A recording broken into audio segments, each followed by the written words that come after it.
Hi,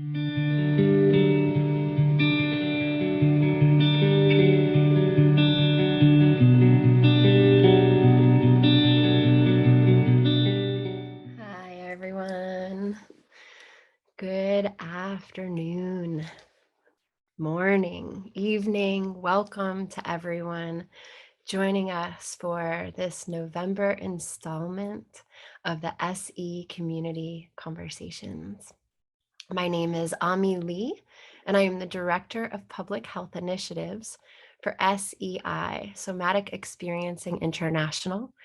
We are an organization headquartered out of Boulder, Colorado, serving communities and people all around the globe. In fact, we have trained tens of thousands of therapists, therapeutic providers, coaches, medical providers around the globe, and in fact, in 38 countries too, on how to use a modality that we're a huge champion for, somatic experiencing, as a trauma resolution method using the body's physiology, amongst other things. I'm delighted, really delighted to be back with you again. You guys know this is my favorite part of every month, getting to get together with you and have our conversations. We look every month in this series for what is a topic prevalent to the field of public health at this moment in history, that if we can get into a connected communal conversation about with practitioners who are servicing or working in that kind of domain, that we might begin to forward some advancement in that conversation for the world, that we can bring new resources, new material, and new attention to highlight some of the specificity that we find as practitioners working in the populations we're dealing with in these community conversations. If you haven't been with us before, please go to traumahealing.org/conversations to find our previous sessions where we've dealt with matters like men's mental health, public safety professionals, disaster. We've had conversations about bodywork professionals, and we're going to keep giving you this incredible program relative to public health so that we can keep staying in the conversation with you about how to bring trauma resolution, crisis stabilization, and just general resilience for the world. Aren't we all such a stand for that right now? I know my heart just kind of explodes saying that and imagining each one of you as I'm seeing you sign on, kind of whittling away my words a little bit as I'm letting you guys sign on and join us, to know that we have something really special for you today. I'm really excited about today's conversation, and I think you will be too. Before I really get into what the topic is of it, I know you've already signed up, so you know, or you've clicked on our YouTube link, so you know. I want to give you an introduction to what our platform will be. We will be taking Q&A throughout the program from participants, and we'd like you to be a part of the conversation. We've all been to plenty of webinars these days where it's another talking head on a screen talking at you, and while they're brilliant and fantastic, and I mean no offense to that, this is more of a community gathering, so we'd love to feature you on screen with us when we ask questions. So we will not be using the chat feature, which some of you guys may be familiar with in the Zoom platform, or those of you who are on Facebook Live with us. We may take some questions from you there, but if you want to jump in to do some Q&A with us, quick, go right ahead and register and get on the Zoom platform with us. In the Q&A, which you'll notice if you look at the bottom of your screen, is indicated there, you will be able to type in questions for our guests today. And you can ask anything relevant to what they're talking about or something that just moved you to be here with us. We invite all of you, start populating those channels with questions sooner than later, because it helps guide our conversation to be really meaty on what you want to talk about. And when you see someone else has written a question you're interested in, there's a little thumb there. Go ahead and hit the thumb symbol and it will move. If you look at the Q&A, sometimes it'll look like they're bouncing around because that will be moving questions more to the top of the queue, the more of you who want to hear the responses to them. So put your questions in the Q&A and upvote other people's if you'd like to hear some responses. Now I can bring your attention to there right now. Someone's already written in that they're in India. Hi, Arpita. Totally wonderful to see your question, asking right away about how to apply for SE training. So Caroline, who I'd like to introduce to you, is our staff member who's over there on the attendee side with you. And she may be responding to some of those questions that are about more SC-based sort of technical things about the institutes, our trainings, things like that. But if you have a question for a practitioner, we'll bring you on the screen so you can ask it directly. If you'd like to do that, put into your question, I'd like to ask a question on screen, and then please write what the question is. We like to see what it is so people could relate with it. And also, Arpita and anybody else who's already thinking, I'd like to know more about SE training, we will be providing, for attending these sessions live, we will be providing a special code later on that will allow you to get free access to our introductory basics class. Basics of SE is a program that we'd like to just thank you for being here today. And we are a charitable nonprofit, so we do love donations too. You'll see the donation screen later, but we would love to get you access to our basic training just as a thank you for joining us today. And we want to support you in learning more about this practice and ways it might be a resource to you. It's a good time in history for more resources, right? So that said, hope that was a good introduction to what our format will be. I know you'll let me know in the Q&A if it's not. But hey, why don't we warm up to the Q&A by, as I'm asking this next question, we're going to just get all into the technology at once. I want you to go ahead and write in that Q&A, where are you chiming in from today? We often have people from around the world on this. I get giddy every second Friday of the month thinking, oh my gosh, I'm about to spend time with people around the globe. What a cool opportunity. So why don't you go ahead and write in that Q&A now prior to the questions. You know, your name, where you're from, anything you want to share with the group so we can just kind of get to know who's here.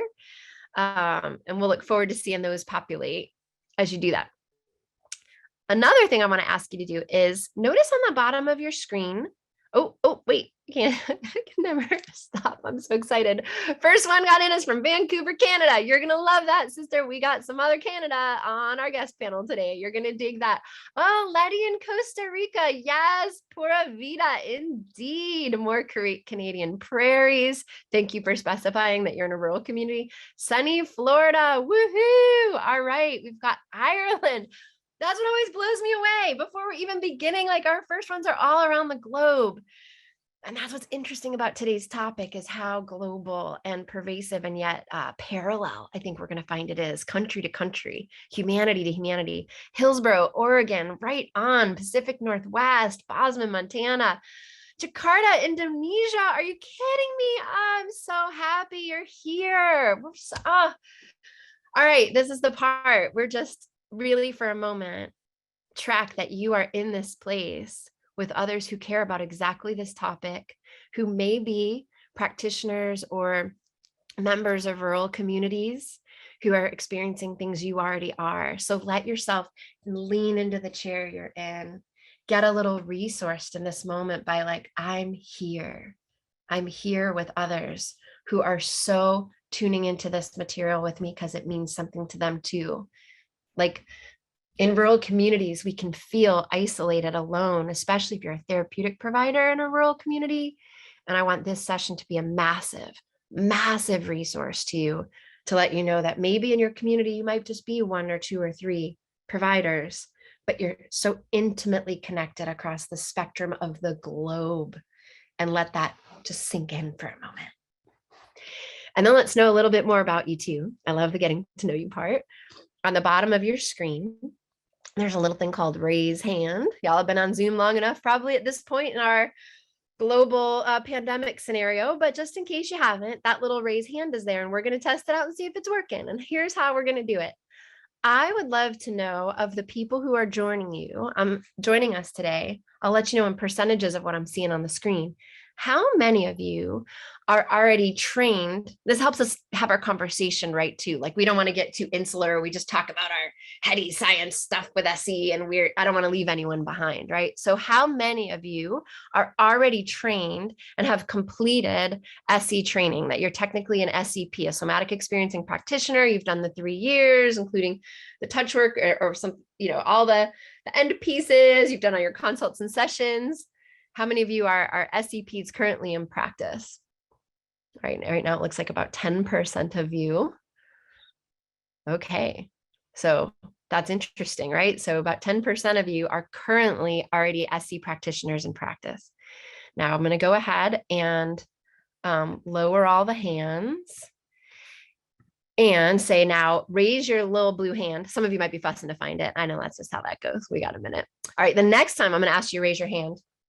If you are currently an SE student in our programs and you're here kind of trying to add more to what you're learning. And so if you're a student and we can support you as a student learning.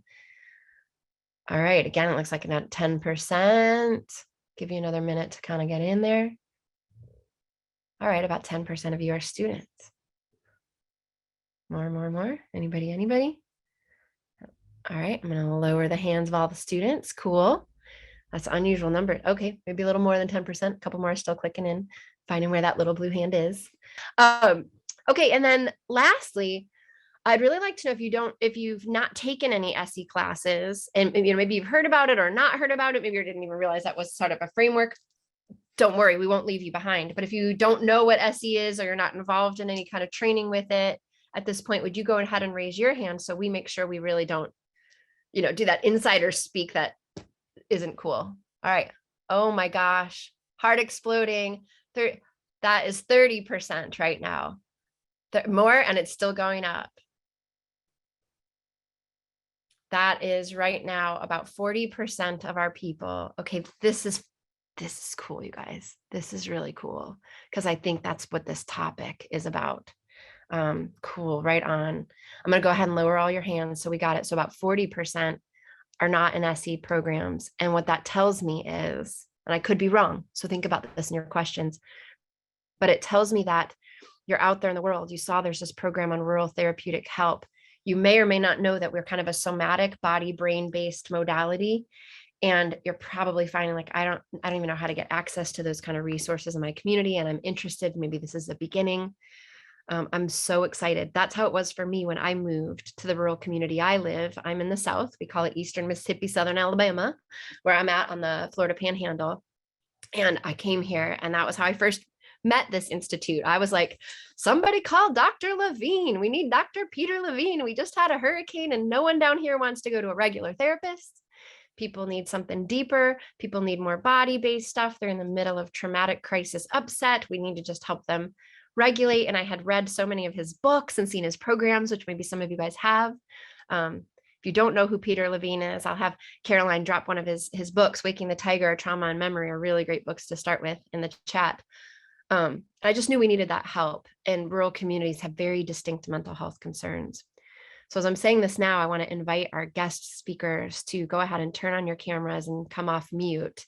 I'll ramble a few more while they're getting online. Hi, Mindy. Hi, Amanda. Hi, Laura. Hi, Diane. Here they come. Hi. Woo.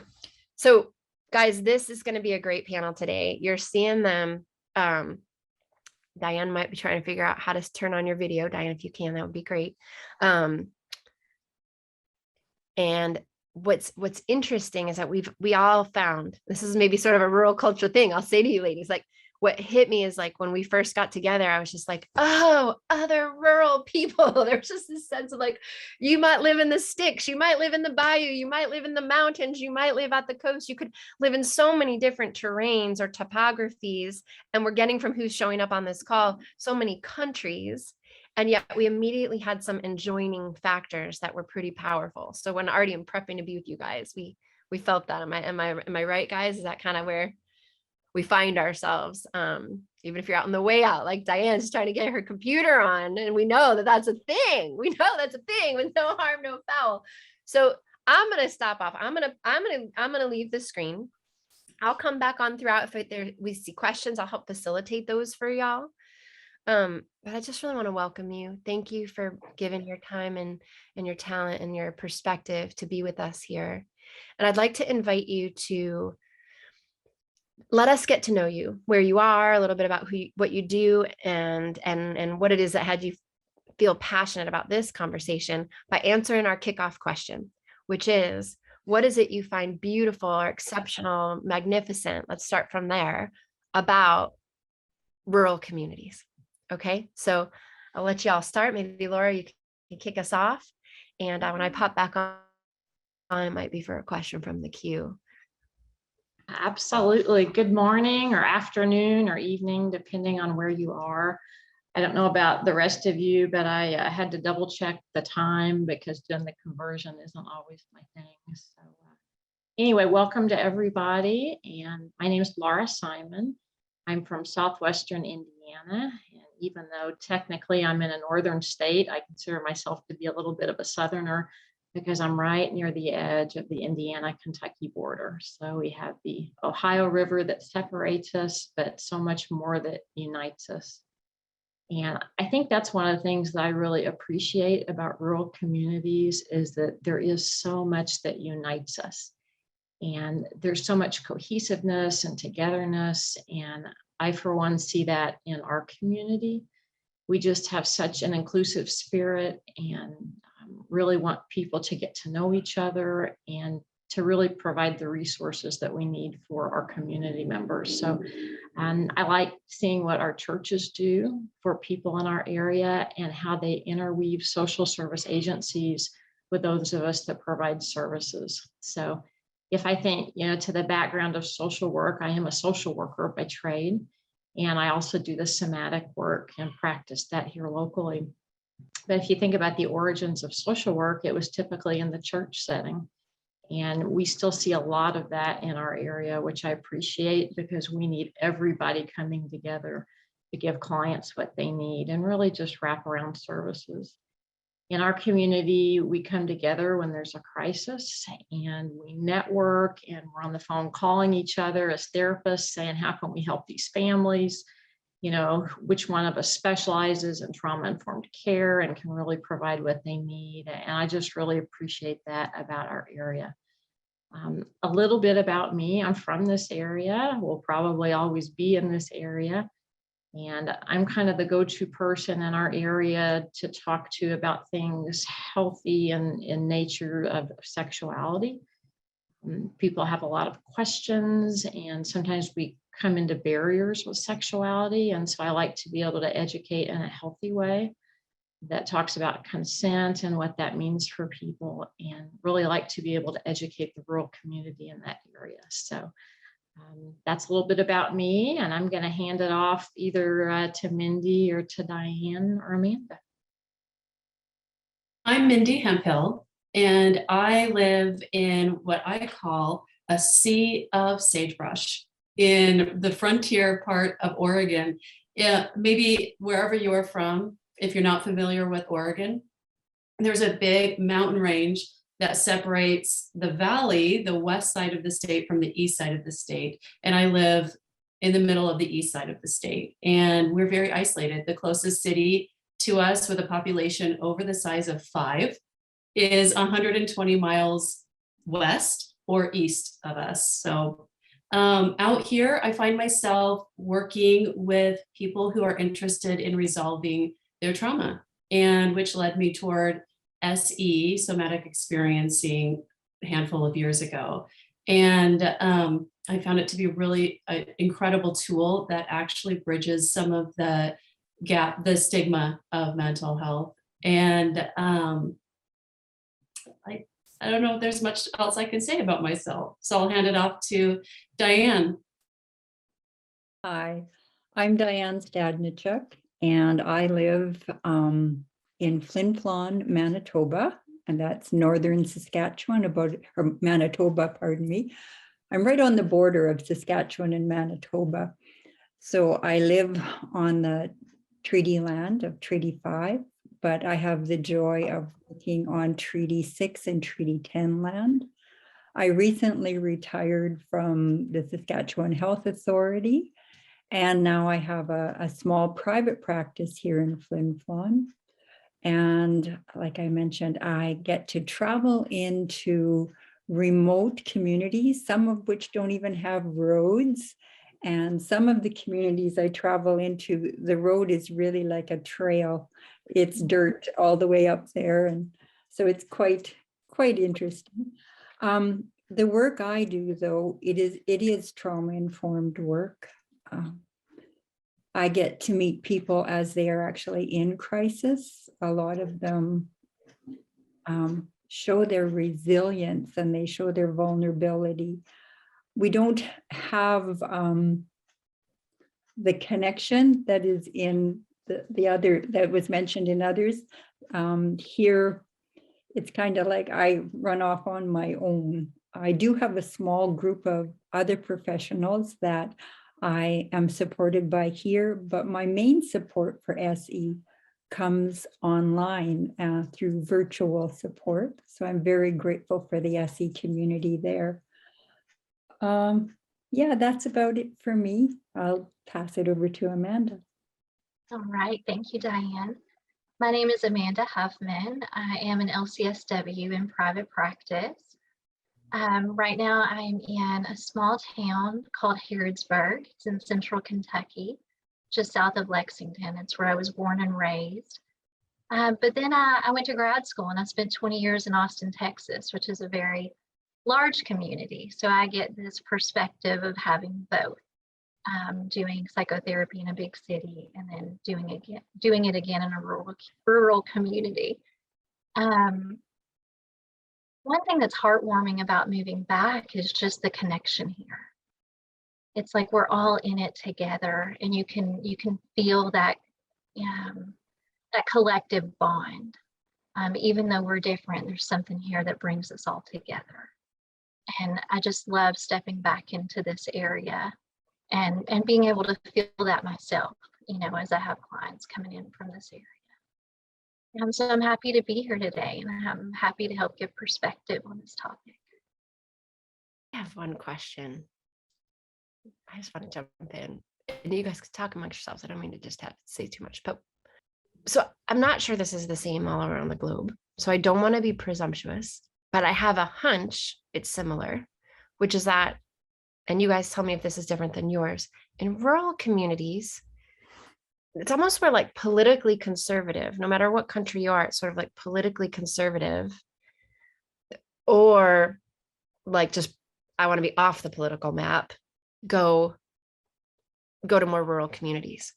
And then here we are about to have a conversation about mental health in rural communities. And mental health doesn't tend to line up with a lot of conservative conversations quite often, at least not in the most traditional senses. And then we're a little non-traditional kind of mental health approach. In fact, some people kind of talk about somatic work, like body brain connection work is like, oh, that's sort of woo therapy. That's sort of hippie therapy. And so you guys are in a field that may not have a lot of support from a kind of conservative basis, but maybe there's an importance and a value to the conservative. Can you speak a little bit about that kind of culture in rural communities and what you find there around conservatism, or open and liberal to new ideas or approaches for healing and trauma resolution?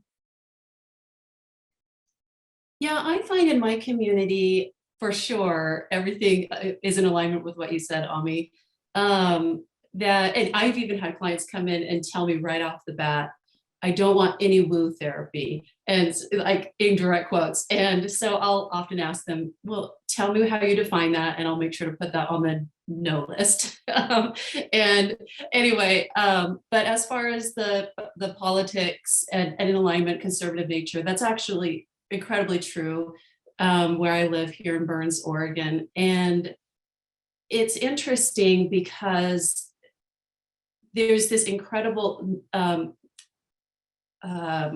protocol that this community has to help each other through things. So that there is a standard, and it's about, it often is through the church, like I think Amanda mentioned, or I also think, yeah, Laura, you mentioned that too.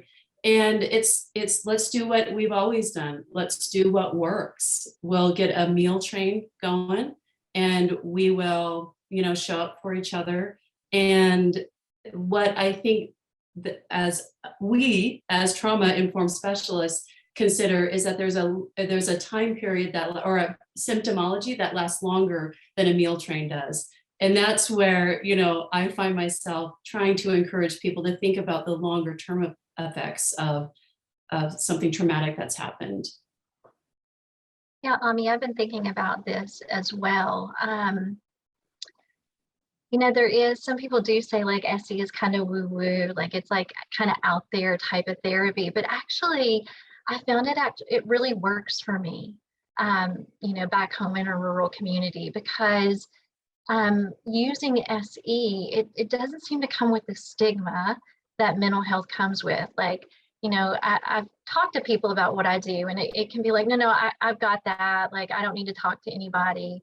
But then I can come at it from a different perspective and say, well, it's less about talk, right? It's like there's this thing about the nervous system, and we can start to incorporate that into the way we work with what you've experienced, where you don't have to relive the story over and over again. And people are actually very interested in that.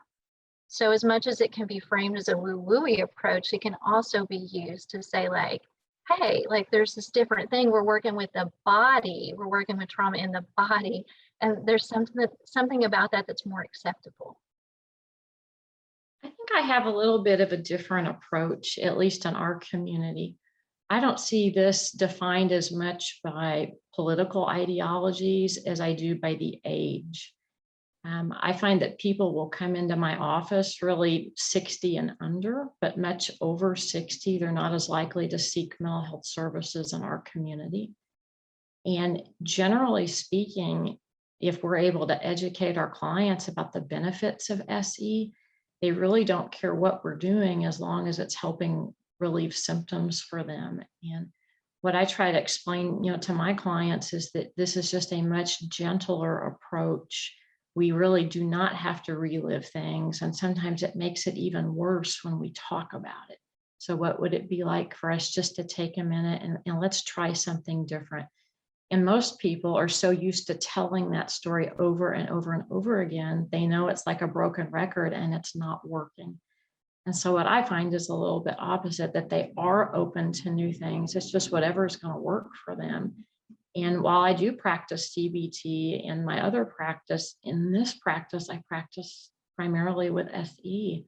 And of course, for those of you that aren't aware, SE is also some talk therapy. It's not that we don't talk in SE, but it's just allowing the body to feel some things and experience things in a different way, and really to just help regulate that nervous system. And I think that's what really most of our clients are needing, is nervous system regulation. So that's my perspective on that question. Here in the north, how I find is that most people that are coming in for help are in a state of almost crisis. And so our healthcare here is more about crisis response. And so coming in now with the SE lens and trying to educate the frontline workers that are in the healthcare system about meeting people where they are and helping them to connect with their body experience and have that mind-body connection. To me, I think it helps remove the stigma of having a mental health diagnosis. But again, I understand, I see them on the front line. I see them in the ER room. They don't have the time sometimes to help people check in. And so for them, they're in crisis to fix or repair the emergent situation. And then when they're sending them to me or to somebody else in the community, then again, it's been that disconnect has happened. So for us as SE or for mental health in our northern communities, it's trying to help people kind of be good with where they are. Swooning over here. Everything you guys just said, like, it's so yeah, it's just so specific and important, the work that you're doing, and that the quality of attention you're bringing to it. Each of you is just already just so clearly given me given all of us just this really view into your world and what you have to bring with it. And it's beautiful. I work with first responders. That's what you were just saying, Diane. I work with first responders here in my rural community, and kind of what you were saying, Amanda, like that it's not that they think it's bad. There's always that sort of one raised eyebrow of like, no, do what now? What do you do? And I'm like, we don't have to necessarily talk about if, your mom held you enough as a baby. We're just going to maybe look at where your physiology is still holding a little bit of tension and how that might impact your communication with your wife and kids. And they're like, I can do that. I can do that. There's a way of having to sort of reframe. And like Laura, you were talking about, like, it's like mental health services, like reframing, like we're providing mental health services, but we we sort of access through a embodied approach, and we do talk too. So it's not like it's not about like, let me freak you out, you're going to come in and have just this body experience, but yeah, that sort of mix of it. So because this is a little bit of an unusual time, usually we have about 30% SEPs, about 30% SE students, and about 40% of people haven't heard about us this time. This time we have a much larger body of people who haven't heard of it. Well, I can ask you guys a question. I often see the older I get in the mental health field, the more I see mental health as physical health.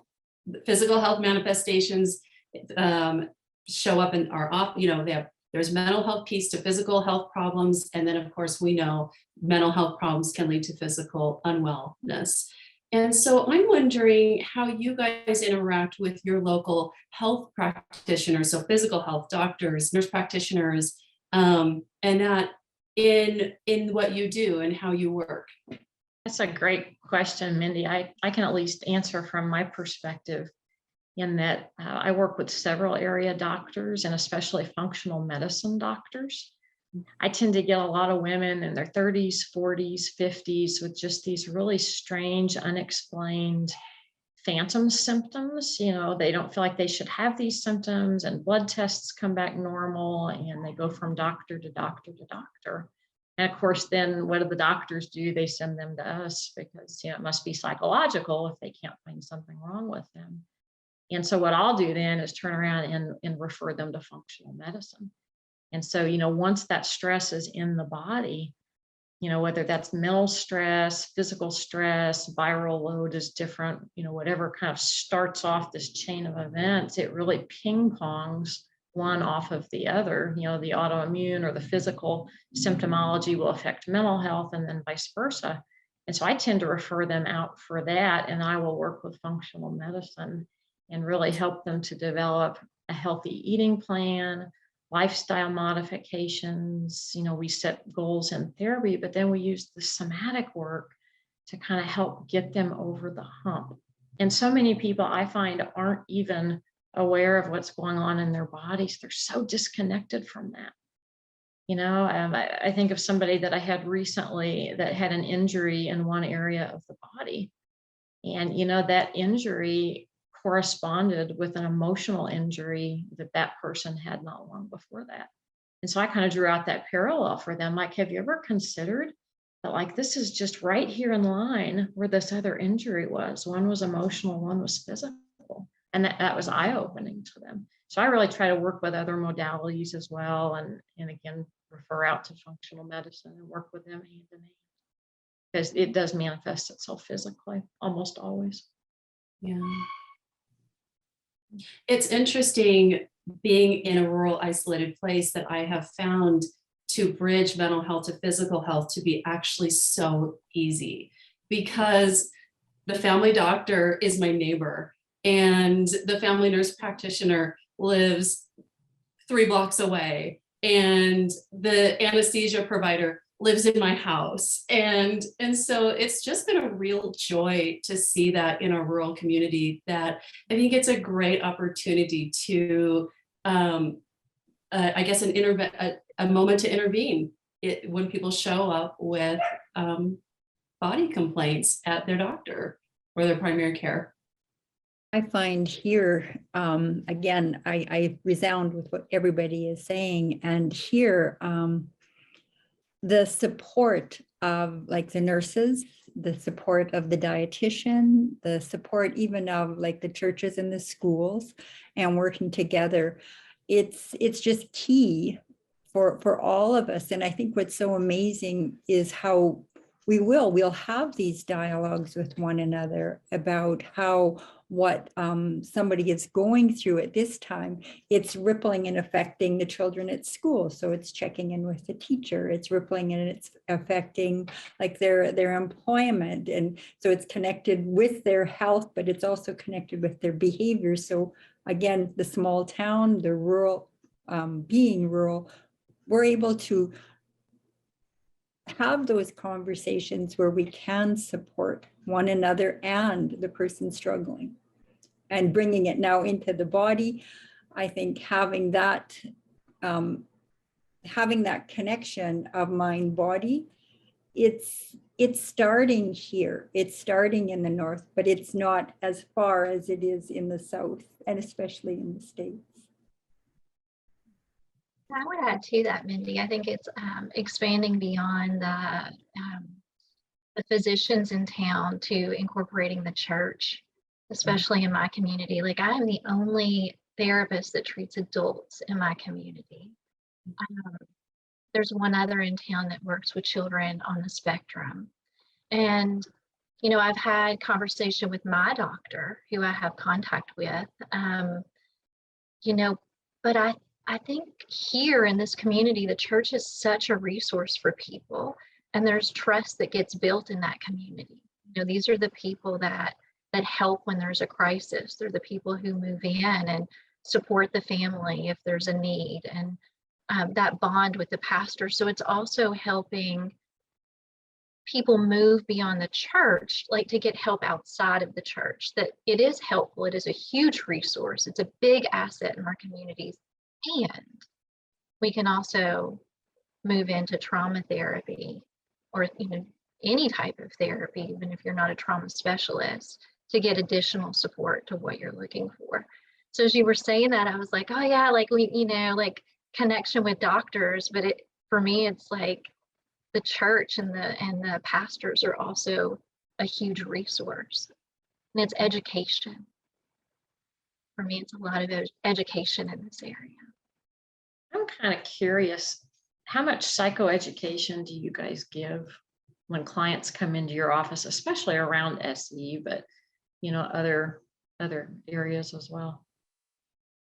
I like to give a lot, but I have to tell you, I'm so lucky to live in a sea of sagebrush, because there is a herd of 200 mule deer that live in our town.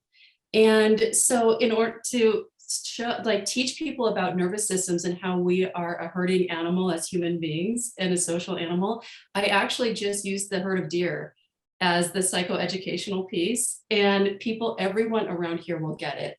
I mean, I grew up in a more metropolitan area, and if someone would have tried to teach me about the nervous system through the analogy of a herd of deer, I would not have gotten it. But since we live amongst these deers that just congregate and they hang out in our yards, you know, we talk about how they keep each other safe. And the second one of them has like some sort of stimulation, the head raises, the ears start twerking, and all of the rest of them, their heads raise and their ears start, and they make a determination if they need to hop off or they can go back to grazing. And we talk about how that is our human nature just as much it is the deer nature, that our nervous systems are pinging off each other as well. And so oftentimes people say, why am I so stressed flying? And I'm like, probably because the rest of the people are stressed and your nervous system is getting really reactive. Anyway, so to answer your question, I do try to give a good amount of psychoeducation so people can really understand themselves and start making sense of themselves. You know, I interweave it into the session. You know, as I slow someone down for the first time, I may give a little understanding of why we're doing it. I notice that psychoeducation I do give more of happens with friends, right? So, you know, as I'm talking about what I do, I'm explaining to them, you know, how SE is different and how it's beneficial, in hopes that it plants the seed. Not that they'll come work with me because they are my friends or, you know, close acquaintances, but like, let's plant the seed here that there's a different way to work with this. That doesn't mean that because you struggle with anxiety or depression that there's something wrong with you, or that you're less of a person or you're less strong if you don't, you know, if you struggle with those type of symptoms. I agree with all of what's said again. And Amanda, I really resonate with that. I find for myself, it's not so much a percentage of time that it's spent psychoeducation. It's the weaving. And I think one of the other things that has changed with that, it's the actually living it myself. And so just being aware of my response and helping other people to be aware of their response to their environment. And like I said, I'm I'm very far north, so just being aware of the forest and the body's response to that and taking them to that experience of really witnessing their environment. And all of a sudden then they're aware of, oh, well, when I'm in that state of reaction, I'm not present, I'm not witnessing. And so for me, it's again, it's just a little bit of psychoeducational and hopefully a lot of experience. I do quite a bit of psychoeducation. I think, Amanda, as you mentioned, I tend to kind of weave that in, right? If someone starts to get too dysregulated, we'll back up. I'll do some more psycho ed, or we'll kind of come out into the room. We'll do something different. But I always try to leave my clients with some piece of new information for that day's session. It might be something very small, might be life-changing. I hope at some point it's life-changing, but I try to do that in every session, just give a little bit of something. You know, maybe it's something new that I've learned or something I haven't shared with them yet about what's going on with them, and tend to find that very helpful, whether or not I'm doing the SE or doing something different with them. But just curious where you guys stood on that. Well, and I think you have to meet a client where they're at, right? Like, have a newer client, a male who's an engineer. And so he's very intellectual. And I think for him, it's important to have an understanding of what we're doing before we do it. So I tend to give more psychoeducation to him specifically than I do some of my other clients that might be like more willing to jump in and try something new without having to understand what we're doing. You know, so it's figuring out kind of what they need to help them be comfortable with the process. Hi, I kind of right in line with what you're just answering right there. I think it's really interesting. I like this question a lot, Laura. And one of our guests has another question that's really tied right into this. And I'd love to go ahead and bring Leah Webb on screen if she'd be willing to ask you guys a question. Are you guys up for having someone come ask something? Because it's a little bit that it's a little bit like, how do you approach things? So it's inside this psychoeducation thing. Leah, if you are online and you're willing to come on screen with us, yeah, I see your hand is raised. We'll go ahead and bring you over. It's always a little clunky when we bring people over from the one side to the other, but you'll see her pop on in just a moment. Maybe if we're lucky. Where'd you go, sweet Leah? Leah Webb, there she is. Okay, go ahead and start your video and come off mute, Leah. Hey, thanks for your great question. You want to just go ahead and cast that out here for the group? Hi everyone, thanks for choosing my question. My question is around grief. So I'm from Ireland, and in Ireland I think we've got very we really do express our grief. We express it in crying, laughing, telling stories, singing. But I live in Spain, and I find that people's way of grieving is a lot more closed here and a lot more kind of repressed. So I've got a close friend of mine whose father has died recently, and her mother as well. So they're both experiencing grief. The daughter is kind of stuck in anger and frustration, and of course going through waves of being fine. And the mother is kind of more in dorsal. She's just actually fainting. She's having fainting episodes. So I'm just curious as to how you guys might approach grief and metabolizing grief with people who have a really traditional mindset.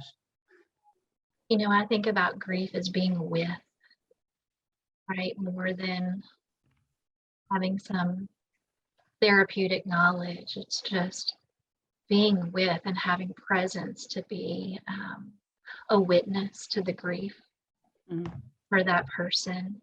I think in my specific rural community, there is a great deal of support for people who are grieving because the connection to the church is so strong, because connection to neighbors are so strong. So whether they come into therapy or not, there is a desire here. There's a heart connection to people who are grieving. It's interesting you asked, because we've actually had a few losses here in this community, Leah, and they're people that I may not have been directly connected to, but knew, and you can almost feel it kind of permeate. Like there's a heaviness in our community right now. It's like there's a shared collective grieving for these families. And I think even if you didn't know them, anyone here would be, they would step up to help, right? Like there's just that sense of we are going to take care of each other. That's really powerful, Amanda. That really resonated. That's really true in our community as well. That even when we're not directly linked, when something happens and people pass away or a major tragedy happens, we all are aware in our community. And so even if we didn't know the person, we are so deeply impacted. We also have experienced some pretty significant losses in our community because of the pandemic in the last couple of weeks, and it's hit really, really hard. And so we are collectively grieving for sure. I'd like to add to what Amanda said. For you, Leah, I really just felt the heaviness of what you were sharing. And one of the ways I approach grief is, in addition to everything Amanda said, because that's what I do as well, is that I sometimes when grief is so big and complex, I consider it that it's an accumulation of grief, that suddenly, because someone specific died, there's some suddenly permission to grieve, or a moment to allow that grief to come out or be expressed. But when it's complex like that, I recognize that there is a lifetime of things that were not acceptable to grieve. Perhaps a difficult relationship with the person who died, and that this person has had the emotions of grief, but not known where to, there's been no witness. There's been no one to connect to over that. And so that's how I approach it, that I'm only seeing maybe in this moment, a snapshot, they're grieving this person who's died, yet I'll see a lifetime of grief that we probably need to work through. And of course, slowly, because to bring all of that out in addition to what they're experiencing in the here and now because the person died would be just absolutely system overwhelming, which sounds like is the woman you're describing. Yeah, no, I hear what you're saying, Amanda, about it's being with, and I think you're right. There's no, and same with you, Mindy, that like there's no fast way of just metabolizing grief. It's a process, and it's a process that might be related to other trauma or other grief that's past. If I could add to what has been said as well, I think when somebody is coming to work with us and they're coming from that position of loss, we go back to that initial teaching that our nervous systems are going to work so hard. They're going to work so hard to go back to that state of balance. And so us holding space in ourselves to witness and be with them and just holding that belief for them, because maybe in that moment they can't. And to me, that's a good way of working with SE, because we return ourselves to balance so that we can hold that space so they can find their way back home. Thank you.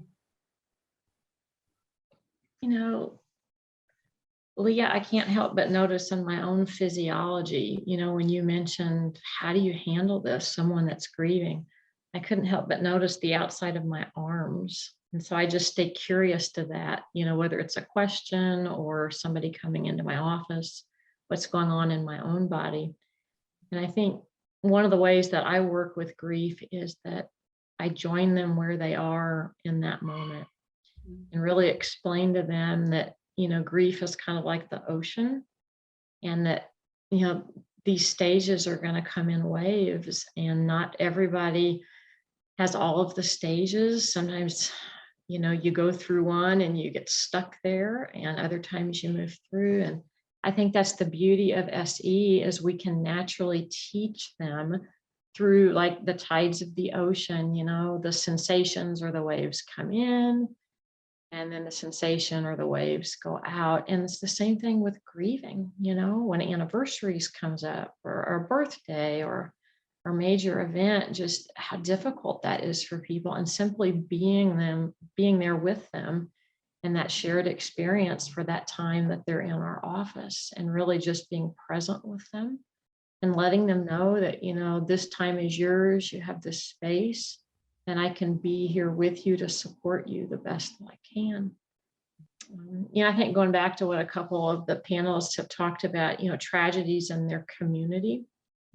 We've had a couple of major tragedies in our community since the 70s. We had a basketball team that was killed in a plane crash. So the entire Division I basketball team was gone. And that has resonated since then. And then we also had another plane crash, a C-130 crashed into a hotel building and was devastating to the community. But this is the thing about rural communities, is that we are able to come together and support these individuals, these families. There are still scholarship funds that have been established for the surviving family members of those ball players. Like, we do things like that in our community. And so I think even in the grief and loss process, yes, it goes on for a period of time, but that can really affect generations. And I think that's important to note too, that it doesn't stop, with the primary loss, that it can go on past that. And really just being present there with those people in their hour of need and then beyond. Kind of my take on grief. Thank you both for that. I appreciate it. Conversation, Leah, that's a beautiful question, really beautiful. And one of my colleagues just said it's kind of like we're having this amazing time together, like, and here's Leah from Ireland to share with us about her global experience of verbal mental health. And it's so, is anybody else compelled with me to just notice, like, yeah, it's the same thing. It's the same thing, the traditional versus conservative. And how do you be the steward of a really deep, magnanimous, incredible thing, knowing it's a very traditional population, and I don't want to just overwhelm them right now by saying, I've got some cool, weird stuff we can do. They're like, not right now. So all over the globe, we have that. And I hope that gave you some resources for what you're working with. And I'm sure for everyone listening, is there anything else you'd like to add, or are we complete there? Yeah, for me, definitely helped. What struck me as quite interesting, I'm here because I'm from a rural community, but I currently live in a big city. And it's really interesting that what I hear from all five of you, is that the community really stands up to support the person in grief. And that's my experience from my community, from my culture as well. And I'm noticing the differences here and being in a big city, and how the community doesn't stand up as much. So it's just an interesting contrast. But yeah, thank you all very much. Thank you. Thank you, Leah. Thanks, Leah. Yeah, Leah's thought makes me think of something that you guys can probably resonate with too, which is where, do y'all know Del Livador? He opened the conference for us. He's lives in rural Montana, is an enrolled member of the Crow Nation, and he's for the Institute now. He's our Indigenous Cultural Liaison. I know, Diane, we spoke quite a bit about Indigenous culture. He said recently really well about his tribal experience. Forgive me, I might get it wrong, but you all might resonate with this also, where he said in tribal communities, people are known.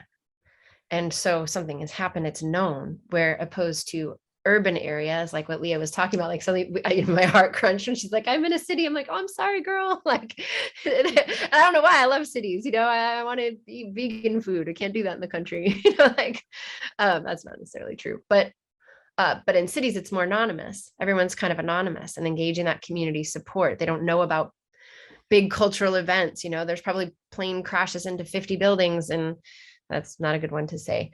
There's probably all kinds of accidents in cities all the time that many people just don't know about because they're all busy with other things, right? So while that was happening, I'm going to just take a little break because we've been going for about an hour now. And I want to let folks know that we know, if you're a therapeutic practitioner, getting trained in something like somatic experiencing might be an expensive way to like kind of meet your CEUs. It's different in rural communities than in maybe other communities. Well, I don't want to make that assumption either. I constantly take my foot out of my mouth in these. Anyway, we would really like to give you free access to, we have a 3-hour class that people can take prior to taking the 3-year SE program. And it's really cool. It gives you sort of a bird's eye view of like, what is this? What are some of the nervous system, and gives you a little bit more access. It's not taught by our faculty generally, it's taught by our practitioners. And you can go to traumahealing.org, look at our event schedule and search on the word basics. And anything that basics comes up, you can sign up for it. We can give you a free code for it. I'm not going to broadcast this here because it will live on in YouTube indefinitely, but I would ask you to email us at publichealth@traumahealing.org. And Caroline, I'll drop that into the chat for us. publichealth@traumahealing.org, and say, I'd love to take that basics. And when you do, we'll get you the code.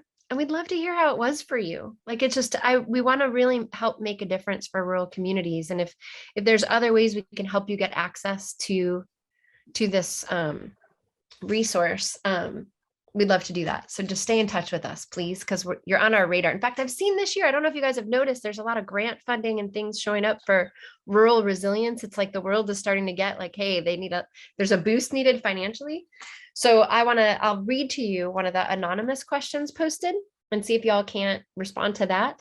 The question was, do you find cost? So maybe I had some assumptions. Do you find cost to be an issue in rural communities, and how do you support people with different kinds of cost bases when you're providing services where you are?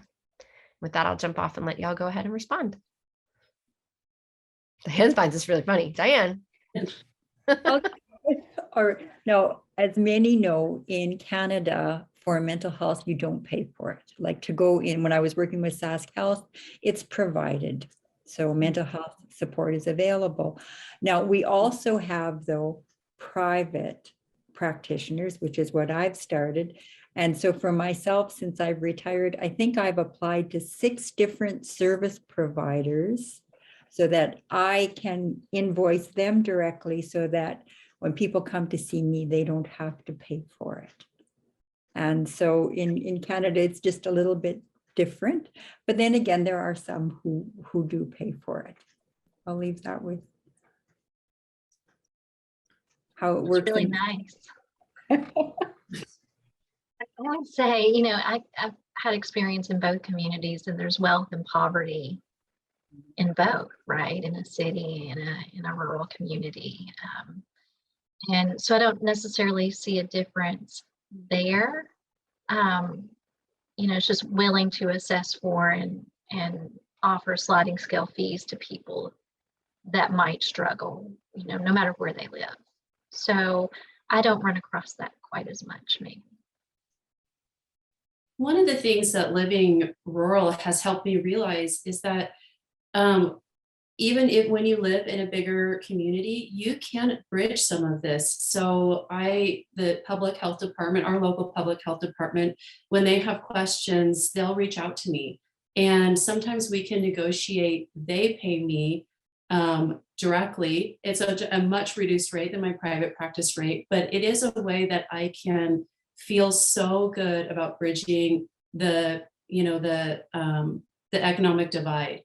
And I have to tell you, I find that personally so enriching to my life and in my practice. And so even if you live in a bigger community, you can reach out to your local public health department. You can reach out to your local mental health agency to see if you can offer consultation services, that you do things a little bit differently and you'd like to teach them what you're doing and how you're framing things and why that's successful and why that's a benefit to them. And like I mentioned earlier, I also do it with all of our family doctors. And so they text me, they have a question or a concern about a mental health thing. And so we've all networked together to make sure people are provided for. That's beautiful, Mindy, that you guys are able to do that and you network so well. Mm-hmm. I think in our community, there are a lot of us that do pro bono work. We might reevaluate after 5 or 6 sessions to see if that's still needed, or if there's been a change in circumstances. But we have two excellent nonprofit healthcare agencies in our area that are incredibly trauma informed. That is one thing about the area that I live in, is that we have so many wonderful nonprofits. For a community of our size, it's around 200,000 in the tri-state area.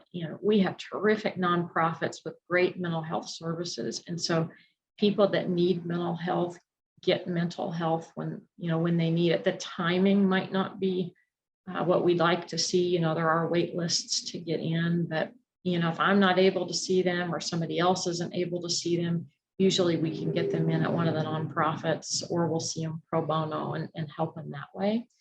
I've also had churches that will cover the costs of sessions, and that has been greatly beneficial for some of my clients as well. Because as you guys know, this experience with the training, it's not cheap. The cost of that comes out somewhere, and we also have to make a living. And I think that's important to acknowledge too, that it does also cost us to go to the trainings and keep up with things, but we make sure our clients get what they need. I love you guys.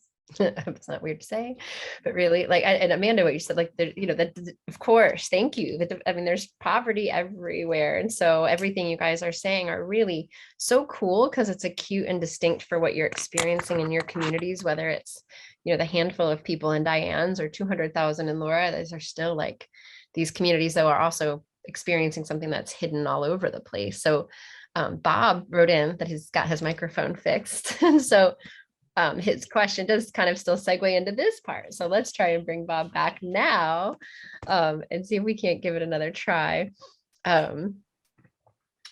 Because like, I'm just thinking, so we're very proud of the Institute. We just finished, Amanda reminded me, because she's an incredible assistant in our community. People who go through our trainings can also come like assist back and keep like getting and learning the training for years and years while they get to still immerse themselves in it and work with new students. And we just finished a training in Kentucky for beginning and an intermediate year. And that was our first Kentucky cohort, and woohoo. And that's where I met Amanda, because I took it in Chicago. As I was a student, I traveled around a couple of different ones. And Amanda, it was amazing to me, the substance and the content of even what students were dealing with in Kentucky versus the substance and content of what students were dealing with in Chicago and Philadelphia.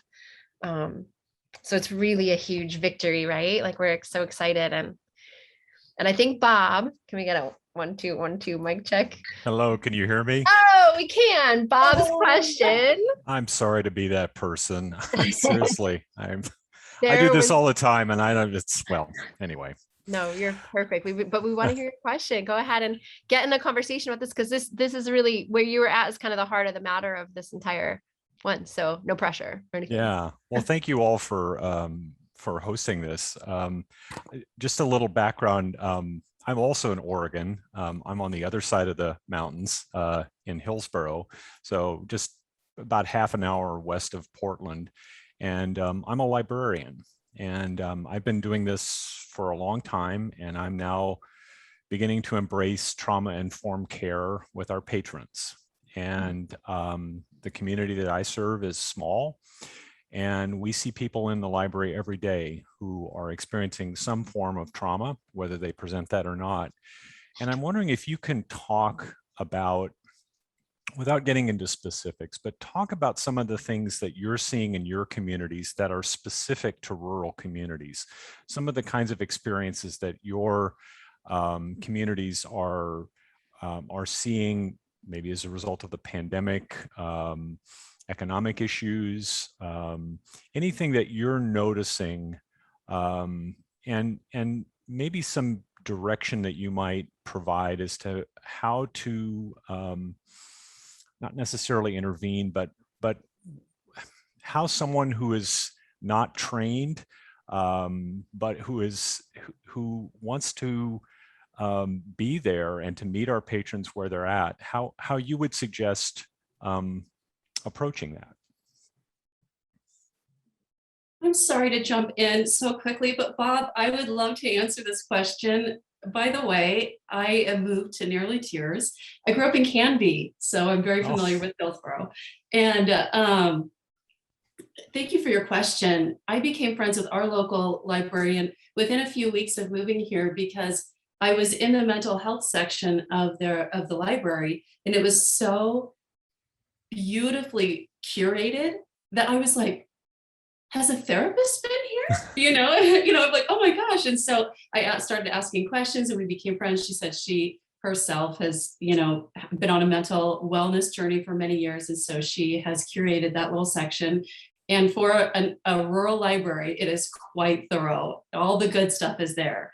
And so to answer your question, what kind of things are we facing? Everything you said. So the pandemic, economic trauma, but also in 2015 and early 2016, a white supremacist group came in and occupied a national refuge that is housed near us, near our town. And our town is in the migratory bird path. And so this refuge is very much designated to preserve migratory birds' lands. And it was incredibly traumatic for our community. Our entire town was overrun by Proud Boys, 3%ers, these very nationalistic groups, but also the FBI. And people, it was so traumatic. It lasted about 6 weeks, and we're still really reeling from the effects of that. It comes up politically, it comes up at church, it just every which way. It's still, 6 years later, and it's still loud. It's still a part of our shared living and culture. But I'll pass. We deal with other stuff too, but that's the big one, and I'll let the others answer.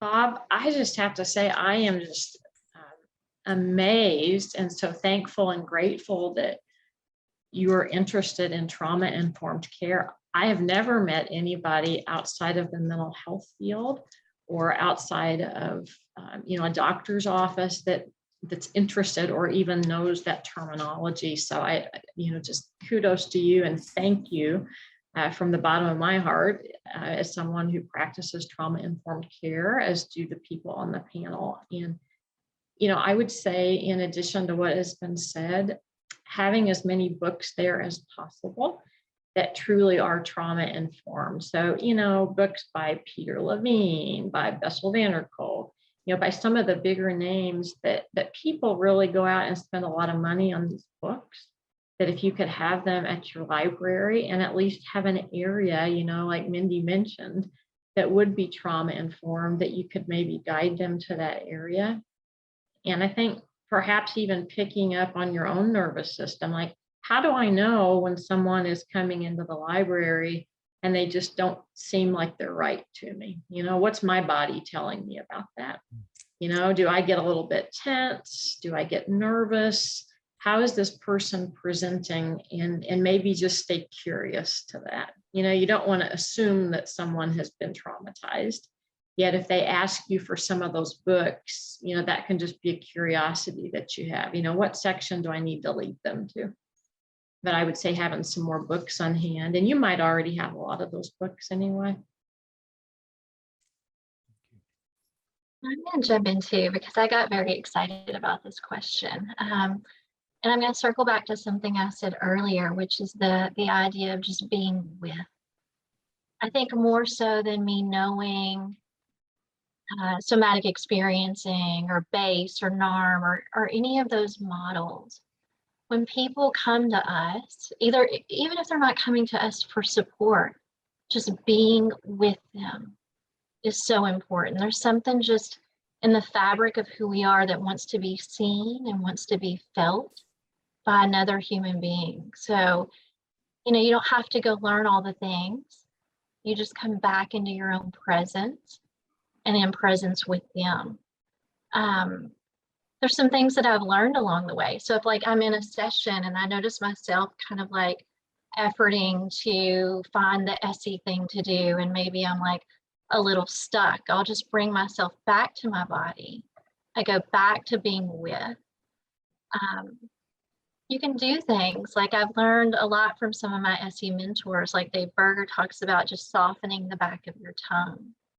So if you all tried that right now, you'll notice the softening kind of has a softening effect all the way down your system. And the softer I am in my physiology, the more capable I am at receiving and being with the person in front of me. I think it's also important not to see people as things we need to fix, right? Like they are just another human being right here in this moment. And just keeping that in mind, like you don't have to know all the things, right? We don't have to fix the problem. In fact, sometimes we don't want to fix the problem because we don't want them to feel like there's somebody who has to be fixed. That's wonderful, Amanda, and everybody too. I'm really grateful as well for the question. And it's so nice, again, to see somebody outside of the mental health field wanting to know about trauma informed. I don't think I have too much more to add to what has been said. I really resonated with Amanda, and I thought of how that sense of presence in self. And I think, again, us living that as I find presence in myself and how my nervous system is, how it's going, then again, I have the capacity to open and see clearer another person. So just really trying to find that presence in self through however we can.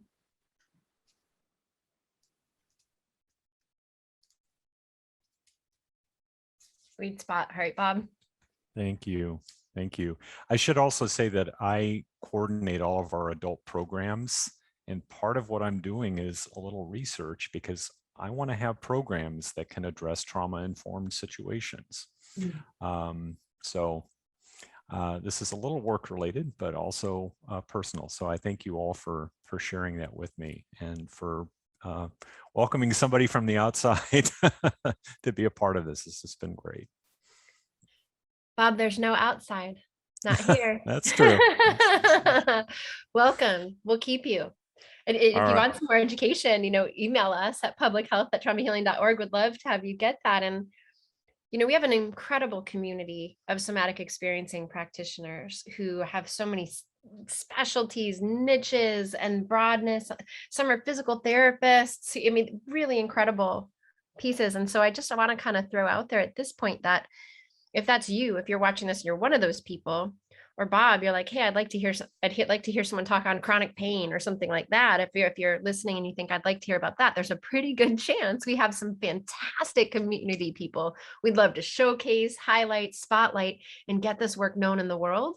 So Caroline will be dropping into the chat a link to our speakers bureau where you can fill that out. It looks a little complicated and complex. Just get your basic info in there. Just let us start to know we should reach out to you and you have a subject matter area related to public health that we might like to engage you with. Because you can see Bob, librarian, doing his research, like blowing us all away with it. Bob, I'm glad you were here with us today. Well, Thank you. I'm really happy to be here. Thank you all for doing this. Super. We'll send you back over to the attendees, but you are inside. Just saying it again. Okay, creepy. Wow, guys, so it's interesting what's coming up here, right? There's some really excellent things. I'm noticing, okay, Kiana Pearson. All right, she's also inside. She works with SE, but she has been doing, I love her question. I'm not going to read her question, but I love it. I think it's really good. And I think it will resonate with you. So we'll go ahead and she said we can bring her right on. So Kiana, I'm going to go ahead and move you over, or Dion already has, our superhero. Shout out at this point to Dion Cosio, who is our tech guy hiding in the backgrounds. Guys, we have a phenomenal team here today. And Kiana is, I do know a little bit about Kiana. I can tell you she is a public health professional and has a pretty good question for you. So I'll jump off while you go ahead and ask it, Kiana. Yeah, so a few of you have mentioned, and I'm sure we all know there, in a lot of your communities, you might be the only or one of very few mental health providers. And as we've discussed, the need is so incredibly great in a lot of situations. How do you all deal with that burden of maybe being the only one, you can't accommodate as many people need to see you, or just the burden on yourselves in those situations. I'd love to hear your thoughts on any of that. That's a great question, Kiana. I think we're fortunate in that we do have a couple of SEPs already in our community. But I think in general, making sure to practice really good self-care, it's essential. And I do a lot of networking with other therapists, and we kind of help each other share the burden. So whether that's us, meeting for coffee, whether we call each other, of course, now with Zoom and things like that over the course of the pandemic, we've used that more, but really kind of creating our own container to help just bounce ideas off of and really refer to each other. So for me, it's mainly about self-care and also knowing that, I think acknowledging that we're not going to be able to help everybody. We are one person and our community is made up of many individuals. And if we kind of help each other out when we can, but also acknowledge that we can't do everything, that helps take the burden off for me. Just knowing that I'm not alone and that there are other people out there. And even if they're not SEPs, just other people that are there and can help in mental health care. Yeah, I love this question too. Kiana, because I was in Austin, right? In Austin, I was like one of several hundred SCPs, and I was like, I'm just doing my thing, and there are all these other therapists doing their thing. And then I moved home December 2019, right before COVID hit. And I started doing a little research, and I was like, oh my gosh, I found 3 other SCPs. And I was like, oh, I'm the 4th one in the state. And so it really motivated me. I was like, okay, so I'm the only one in my community. I am the 3rd one in the state of Kentucky. And so I'm really gonna take the challenge to get us all connected. So I was trying to bring us all together, get us connected on social media, and then also create ways that the mental health community in Kentucky, SEP or not, could all be connected so we can start to get the word out here about the trainings, to get more therapists on board with treatments other than what's popular around here is more like EMDR, great treatment, or DBT, great treatment as well. But let's bring more to the state of Kentucky and help it grow. So I kind of took it as a challenge. Let's grow it here. Let's get the word out. That is a great question, Kiana. And thank you, Amanda and Laura. Again, you've said probably everything that I could say and more.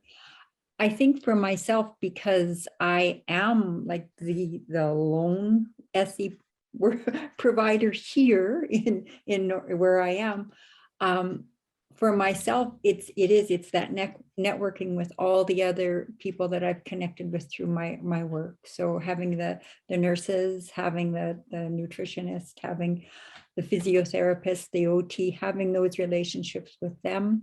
And again, just believing in this SE and the changes it's made in me, and living it and witnessing others through it. I'll echo what Diane said, Kiana. Being the only therapist per 1,000 people or more, probably way more. It is so much about networking with other professionals, and when those professionals are willing to have that discussion with me, like teachers, it's so great to give teachers a self-regulation skill that then they can then regulate themselves and regulate their class. And so I see this as work across professions. And I think that's the best way, at least in my very rural community, to approach it. And it's been incredibly effective. The practitioners and other professionals will tell me, oh my gosh, I used this or I did that, and I can't believe the difference. Yeah, that's awesome. And I'm so glad that can, be a point of connection between some of you and either other SEPs the few in your areas, or Diane, like you mentioned, really creating an interdisciplinary team to work on that. I can only imagine how, absolutely vital that is in these communities. So thank you guys, really wonderful answers. And obviously a really wonderful question. Thank you, Kiana. She just got her video. She popped herself up. That was a great question. And yeah, that's what I hear a lot. And I'm sure you guys do, of like, I can't say no. There's one more client. I've got client overload. There's nowhere else to go. I'm the only somatic person in this community. So there's just a lot of burden and pressure. And I think it's important what you were saying, Laura, that therapists, one, really secure their own oxygen mask first, right? And then use the oxygen mask to actually breathe in oxygen and then keep breathing. Oh, wait, did I say and some more breathing and just really get well so we can move a whole community towards wellness, these community teams. That was really awesome. Well, I'm going to point out that we're kind of at time that we normally wrap up, or we schedule that we wrap up. But if y'all in the chat might want to stay for a little bit, there's a few more questions still in the queue. And so we can keep running through them. If the panelists might be willing, our guests, if you'd be willing to stay on for maybe, let's say, another 10 or 15 minutes, kind of keep going a little bit here. There's it's kind of the not so surprising bonus round that happens here. And what I want to share with y'all, and what means a lot to me, is that SE International is a charitable non-for-profit training education institution.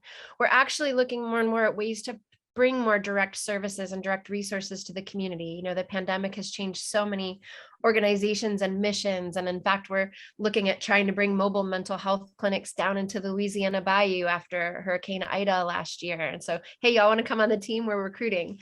Maybe Caroline can drop in the link of how you could find out a little bit more about getting on our impromptu disaster relief teams, as we're exploring how to serve mental health in mobile communities who've been affected by, or in rural communities who've been affected by disasters, because we know floods, fires, and hurricanes and those things tend to maybe hit us disproportionately than other areas, maybe why they're less developed.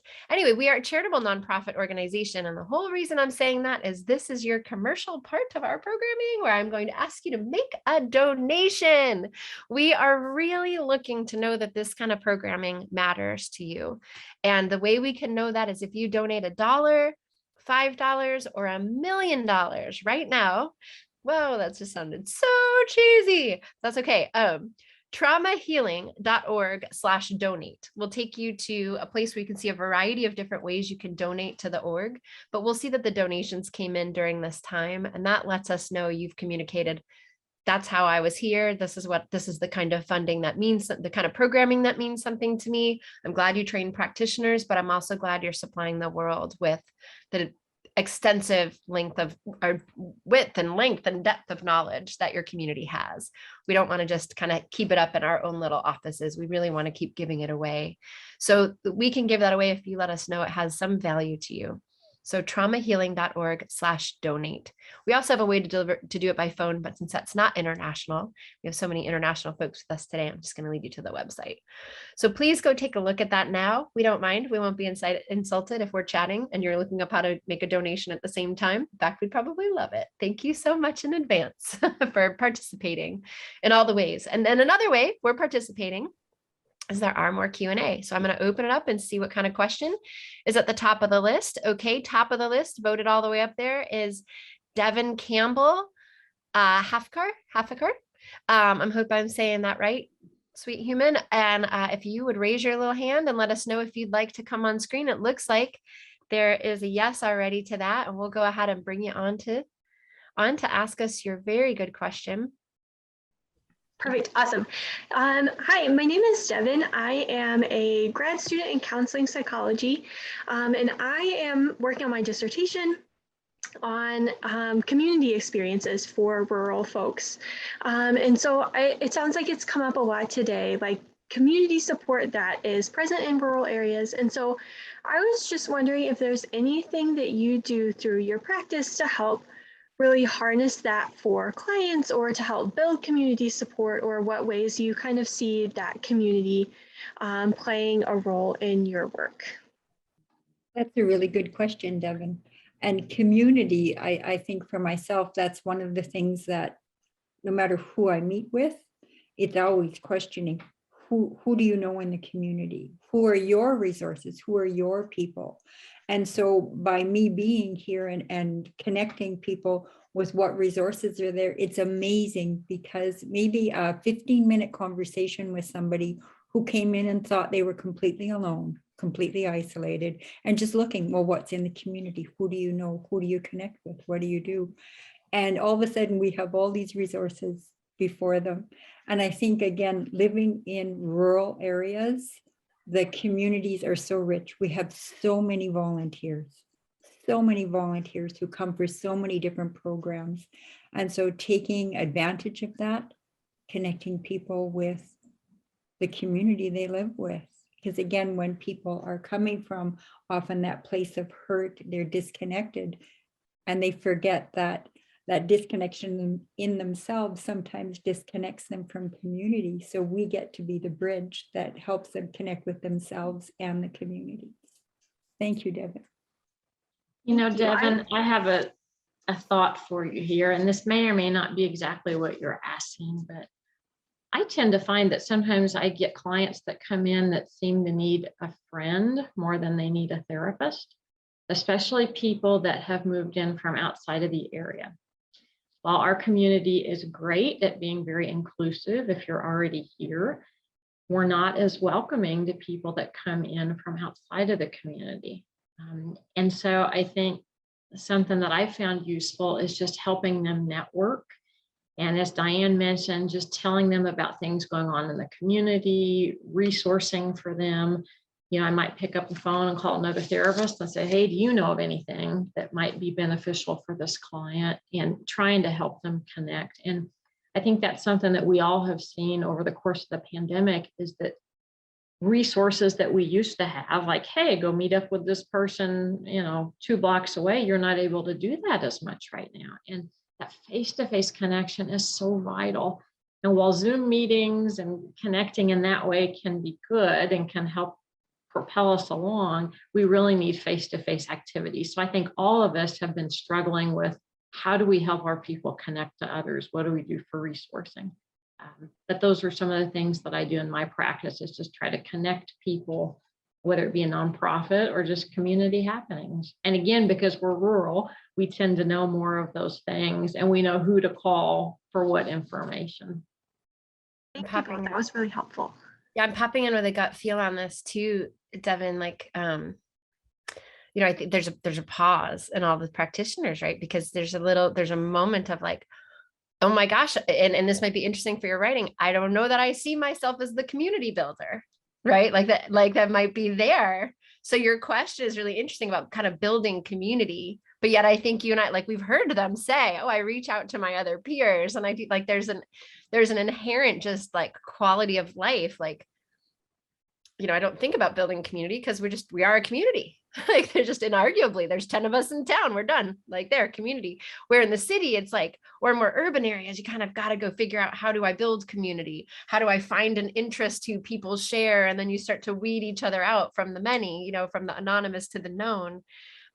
Where it's almost like in my rural community, we're too much a community already. There's a little bit, like, I love what you said, Laura. Like, yeah, when I first moved here, I had lived in Northern California, and that was about as opposite as you get from the deep South. And I continue to hear, despite having been here 12 years, you're not from here. Where are you from? How long you been here? And I'm like, oh, like practically half my life already. No, not quite. But, but there's a sense of like, oh, it takes a minute to become a member of a rural community to get kind of included in. But then there is a moment where you find a few coded languages you could say. You're like, yeah, but I go over here all the time for my grouper sandwich, and I go down there for my coffee. And they're like, oh, good, you don't go to that Starbucks. I'm like, yeah, no, I know where to go. Like, and so we start to kind of code to each other that we're in community, and there's so many fun things to study there. So I want to wish you the best with your academic pursuits on that. Thank you so much. And thanks for your insight. Yeah, groovy. So glad you're here. And do email us if we can get you more info about the programs. We'd love to. And then I'd love to, so there's another question that's in the chat. And I'll be honest, it looks a little complex to me because it starts to get into some matters of faith and how do we talk about faith in community, in rural communities. And it's Leela Carney. If you'd be willing to come on screen, go ahead and raise your little hand over there to ask the cool. So I'm just going to prime this a little bit just because so it has a softer landing, and I'm sure she's awesome, but the question can be triggering for people about like what is how do we use things like biblical references as a therapeutic provider who might be supporting the community, and I know that when I first went to therapy here and I came from California, the therapist opened the session in prayer and I was like, well, then that's weird. You don't even know what I believe, but then but it was also fine and beautiful and okay. And so there's something about faith in rural communities and how it's used, and particularly in the United States, I want to name that there's a lot of, there's a lot of religions in rural communities. So I don't want to say anything too overbearing, but Leela, welcome. Would you like to pitch your community? I mean, your question into this incredible community.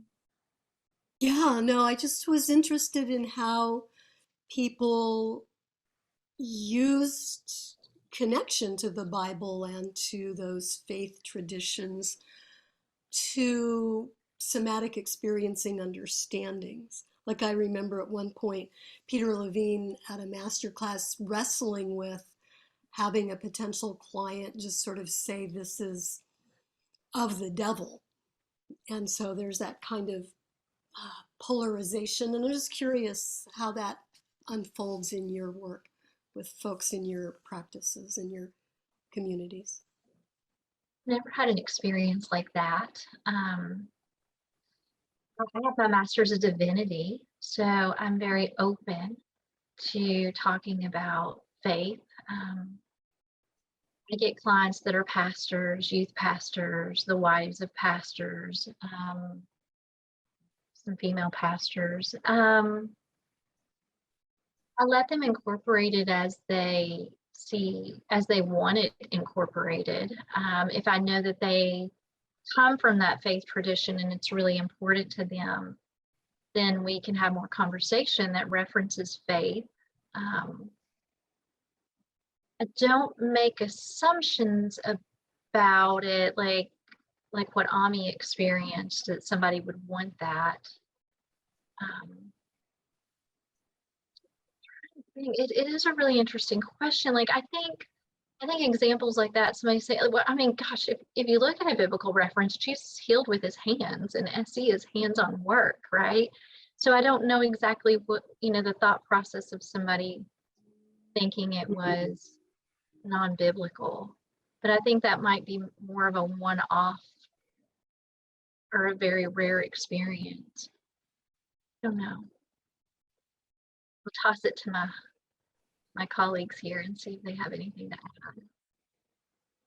I mean, I try to evaluate at assessment time I ask questions around their relationship with their spirituality and, related questions. Are they comfortable in where they're at spiritually? Is the word spirit or spirituality triggering to them in any way? How do they imagine their spirituality overlapping their mental health? So I try to start there and really get a feel of the person I'm interacting with's culture around their spirituality and then religiosity as an extension of their spirituality. And I've also seen just the whole spectrum. People, Layla, I actually have also heard people make a reference to different therapeutic modalities as being anti-biblical. And so I just try to be with where they're at. And sometimes that means grappling with some sort of faith transition, not always, but sometimes. And that, working with people in a faith transition or transitionary place is very, very, it puts people way off their equilibrium. So bringing them back to themselves and learning to trust themselves is often the way I approach it. For myself, I love how Mindy just said that. Living in Northern Canada, the Indigenous people have taught me about the medicine wheel. And so no matter who I work with, I look at those 4 aspects. We all have a spirit. And so it's just learning to find if their spirit is in the land or if their spirit is in the religion. And then honoring wherever their spirit is, whatever their spiritual practice is. And to me, that's SE. When we take that moment to go in, you're inviting your spirit into your physical body, into your emotional body. So it's just part of practice. That's beautiful, Diane. I love what you just said about that. That's beautiful. I think I might have a little bit of a different take on this. As Mindy mentioned, I always assess for spirituality, but I always phrase it in a way that, is this a support for you? We have supports in all of these areas, family, friends. Do you have support in a church or faith community? And if they're telling me no, I might stay curious to that, but I'm not going to pry as much into that area. But I am going to let them know it's okay to talk about whatever their belief system is. I tend to deal with a lot of people that have survived church scandals and church abuse. And so working with them very carefully through that, I don't want to say or do anything that might trigger them. So I always let them lead in those areas and want to be mindful that abuse also happens in the faith communities. In fact, it happens a lot. And we have a lot of faith communities where that doesn't happen, and just holding space for both of those ideas. I also work with individuals. I'm a certified sex addiction therapist. And in our area, sex addiction is seen as a sin versus what I believe is that it is a true disease. It's an addiction. And kind of walking carefully with people through that. And just to educate them while also being respectful of their beliefs and trying to help them with that. So really try to just provide a safe space for them to talk about or feel whatever they need to in relationship to God or their higher power, or not. Thank you. One of the things you just said reminded me of a colleague here in California has a program called Trusted Advisor Abuse Recovery Program. And it's just, people are so vulnerable when somebody in that role of a trusted advisor abuses power. And I could see how in a rural community that would be even more intense.